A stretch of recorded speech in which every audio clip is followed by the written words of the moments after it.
Hello સાહેબ, હું ગામને ગાંડા કરે ન્યૂઝ ચેનલમાંથી. તો હું તમને એ પૂછવા માંગુ છું, તમારા લગ્ન થઈ ગયા છે? હા, ભૂલથી. शाबाश बेटा, बहुत बढ़िया. કેમ ભૂલથી? ભૂલથી. તમારા થઈ ગયા છે?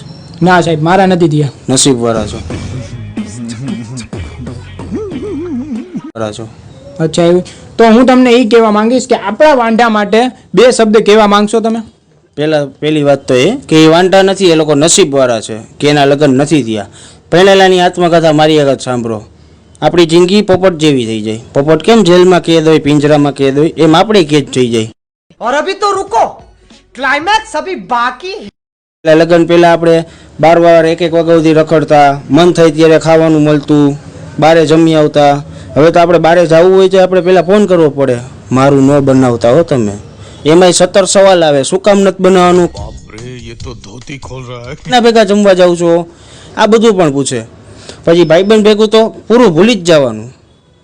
એટલે તમે નસીબવાળા જાઓ, લગ્ન ન કરતા.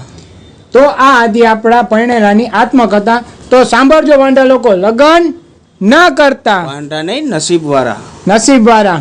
આવજો.